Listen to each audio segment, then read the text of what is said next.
यहां पर गुण का चिन्ह नहीं है, नक्षत्र है, बस वही फल बता दीजिए। किसी न किसी कारण आकस्मिक धन प्राप्त होगा उसे, ठीक है भाई। कंकण रेखाओं में तिल शास्त्र एक अलग शास्त्र है, वो भी स्वतंत्र शास्त्र है, उसके भी बहुत सारे फल हैं मगर सीमित।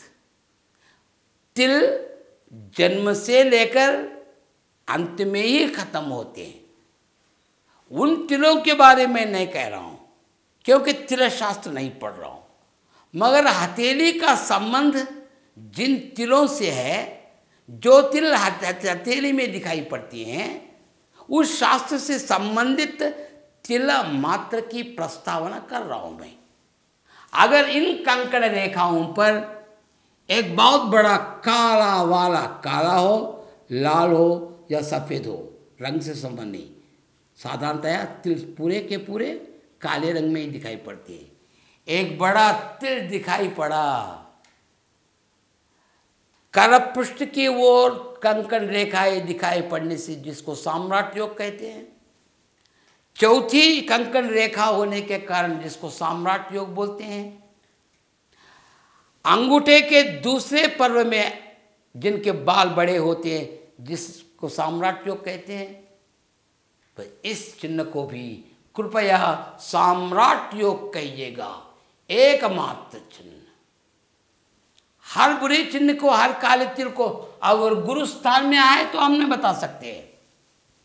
विद्या की हानि, विवाह की हानि, धन की हानि, कीर्ति की हानि, शोध कार्य की हानि, कला की हानि, विदेश में हानि, भोग भाग्य की हानि, जहां भी चाहिए। दो स्थानों में ही तिल साम्राट योग के है, जो राहु स्थान में भी अगर एक सुंदर काला वाला तिल दिखाई पड़े तो, यहां और यहां,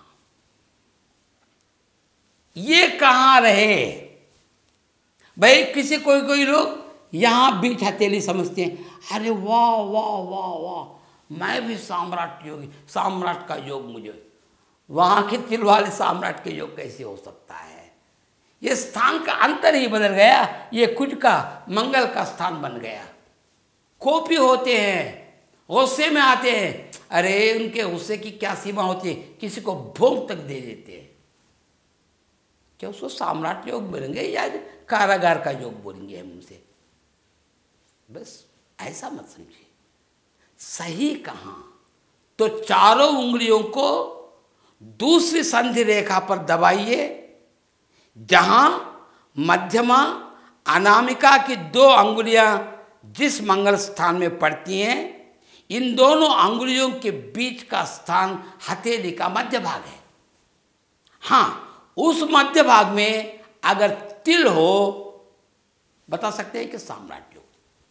बड़ा तिल साम्राट योग, छोटा तिल उतना बड़ा जागर योग न होने पर भी योग योग ही है ना। किसी किसी व्यक्ति को ऐसे भी तिल दिखाई पड़ते हैं, आप लोगों ने देखा है या नहीं मैं नहीं जानता हूं, काले रंग में होते हैं, बिल्कुल काले मतलब एकदम काले नहीं, छाया जैसे। इसे भी तिल कहते हैं तिल शास्त्रज्ञ। ये भी तिल है। ये बीच हथेली में रही तो, अरे भाई यहां तो मैं नहीं कहूंगा, मेरा कहना है ऐसा चिन्ह, ऐसा वाला तिल इतने फैलावे में हो, क्या बताया हथेली के दूसरे स्थान में भी उसका उसके फैला हुआ है ना, उसको मैं नहीं कह रहा हूं। अगर ये तिल पूरे कंकण रेखाओं में दिखाई पड़े, क्या बता सकते? क्या साम्राट जैसे चाहे वैसे मन चाहे जैसे बता दे? नहीं भाई, रेखाओं के स्थान पर जो आते हैं उसे बताइए। जो आपके दिल में आ गए, वो पैसा ज़्यादा दे रहे हैं, उनका ये योग बता देंगे, मान न मान मैं तेरा मेहमान, जो मैं कहता कोई सही हुए। क्या बात है वो? वो रेखा को देखकर ही बताइए। रेखा पर मेहमान का आरोप कर माने न माने मैं साम्राज्य योग देने वाले रेखा हूं करके रेखा पर आरोपण मत कीजिए, शास्त्र का अपमान मत कीजिए कृपया। ठीक है, छोड़ दीजिए इनको। कभी कभी विचित्र की बात है कि ये रेखा, ये कंकण स्थान है,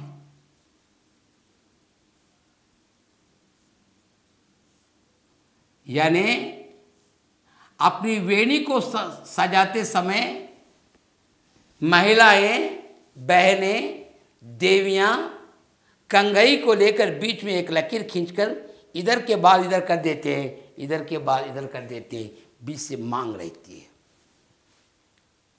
पूरी कंकण रेखाएं 4 के 4 या 3 के 3 एक ही स्थान पर टूटकर मांग जैसी बनी। हम जंगल में चलते हैं, एक छोटा सा रास्ता है, इधर जंगल, बीच रास्ता। वैसा रास्ता जैसा दिखाई पड़े अत्यंत दरिद्र योग है। हठान मरण तक, मृत्यु तक ये बताने वाली रेखा है। ऐसे एक स्थान पर ही पूरी रेखाएं टूटी रहना वो उस आयु के लिए अत्यंत प्रमादकारी है, वे अत्यंत भयंकर है। अरे भाई ऐसी रेखा है, मगर उनकी जीवन रेखा है किस आयु में, बीच यानी लगभग 52-53, हाँ ठीक 53, यहाँ से यहाँ तक देखेंगे ये 53 की आयु आ गई। यहाँ एक चतुर्भुज आए हैं, दूसरी जीवन रेखा भी है उनके लिए। पंडित जी इनके लिए दूसरी जीवन रेखा भी है, मगर यहाँ 4 कंकड़ रेखाएं टूटी हैं। यहाँ तो कोई एक बुरा चिन्ह है, क्योंकि एक छोटा एव रेखा यव चिन्ह दिखाई पड़ रहा कि यहाँ चतुर्भुज है। क्या ऐसा ही फल सुना दे? फल को जरा घटाइए। अत्यंत जीर्ण शीर्ण व्यवस्था के जातक को पूर्ण रूप से उद्धार करने की शक्ति किसी में है तो एक ही रेखा में, वो रेखा है मंगल रेखा, वो रेखा है दूसरी जीवन रेखा। मैं भी साथ हूं आपकी सहायता करने के लिए। एक चतुर्भुज खड़ा हो गया। कौन मान सकता है जिस व्यक्ति पर भगवान की दया है? चींटी काटने के लिए भी शिव की आज्ञा की आवश्यकता है। भगवान स्वयं आपके बॉडी गार्ड जब बन गए और एक दूसरी तरफ दूसरा बॉडी गार्ड चतुर्भुज है, तो ये रेखा क्या कर सकती है? आपकी बाल न बांका कर सकती है। विश्वास कीजिए आप। यानी अच्छा फल हो, बुरा फल हो, कंकण रेखाओं को देखकर यही अंतिम फल मत बताइए कृपया। ये फल बताते हैं, इसको सही कहने के लिए, क्या सही है क्या देखने के लिए पूरी प्रधान रेखाओं को देखिए, उप प्रधान रेखाओं को देखिए, स्थायी रेखाओं को देखिए, विशिष्ट रेखाओं को देखिए, मुख्य रेखाओं को देखिए। सभी स्थान में, सभी प्रधान रेखाओं में अगर ऐसी बुरी रेखा दिखाई पड़ती है, बुरा चिन्ह दिखाई पड़ता है, ऐलान कर दीजिए। किंतु भाषा आप है, देखो भाई, एक सूकर बनकर 100 साल जीने की क्या जरूरत है? नंदी बनकर 9 महीने जीना बहुत बस है। जीवन 40 साल जीवित रहे, 4 साल जीवित नहीं, 100 साल जीवित नहीं। भले कार्यों से अच्छे नाम कमाओ। जातस्य मरणं ध्रुवम्, जो जन्म लेता है वो मृत्यु की होती है। आप जब तक जीवित रहते हैं तब तक इतने अच्छे कार्य करेंगे कि बाद में आपकी प्रशंसा होगी। महात्मा शंकराचार्य की कितनी छोटी आयु में मृत्यु हुई। कहते हैं कि कीरों की मृत्यु भी बहुत छोटी आयु में हुई। कहते हैं, सुना मैंने, कहीं पढ़ा तो नहीं, पढ़ा भी होगा तो उस पर काफ़ी दृष्टि मेरी नहीं रही। कहते हैं कि बहुत छोटी आयु में, छोटी यानी एकदम छोटी नहीं, कि बीच की अवस्था में उनकी मृत्यु हुई है। मगर किरो का नाम आज भी लेते हैं। शंकराचार्य अरे साक्षात तो अवतार पुरुष है। धर्म का प्रचार किया, भारत के धर्म को, भारत की आत्मा का आविष्कार किया। शंकराचार्य कितने छोटी आयु, कितने बड़े भी व्यक्ति क्यों न हो, शंकराचार्य का नाम लेते ही सिर नत हो जाता है, विनम्र हो जाता है, झुकाते हैं उसके सामने। आयु प्रधान नहीं है, कार्य प्रधान है, जीवन प्रधान है। अच्छे कार्य करना चाहिए, ऐसे काम कीजिए समाज का भला हो, परिवार का भला हो, व्यक्तियों का भला हो, जिस प्रांत में रहते में प्रांत का भला हो, राज्य का भला हो, राष्ट्र का भला हो। अगर विश्व का भी भला कर सकते हैं, धन्य जीव है। 50 की आयु पूछे कौन? तो ऐसी भाषा में बताइए, मर भी गया तो पता नहीं, चलो अच्छे कार्य करूँगा, विश्वास बढ़ जाएगा। मृत्यु होगी ऐसा मत कहिए।